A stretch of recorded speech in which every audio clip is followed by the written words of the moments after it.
Hi, and welcome back. In our first activity, we turned ourselves into mini-me river champions. The next thing we need for our Act for Eden movies is a setting. So this activity is all about the river. We're going to make our setting out of scrap materials, so you're going to need to go on a recycling treasure hunt. Have a look for watery colours and natural looking materials that will look good in your river scene. Shiny things are great too. Ready? Let's go.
Just like in a painting or a photograph, we want our movie to have some depth.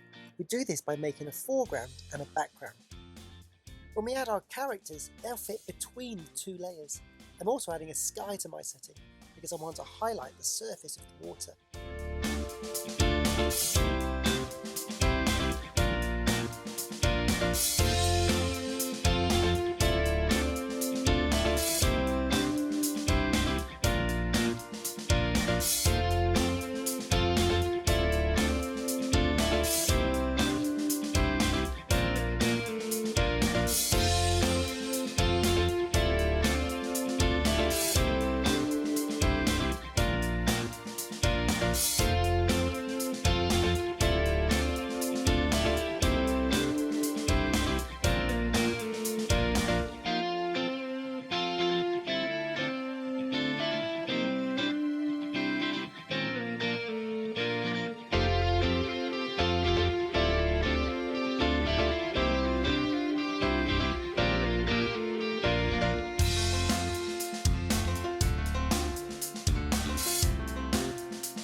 Hey, that river scene looks great!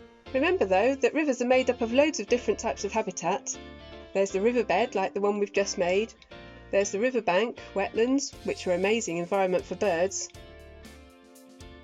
Sometimes you can see kingfishers and herons hiding in the trees and bushes by the river. Natural rivers have bends called meanders and pools which larger fish live in. There are also stony sections which are great for smaller fish, insects and plant life. Think about what kind of river habitat you might want to use for your setting.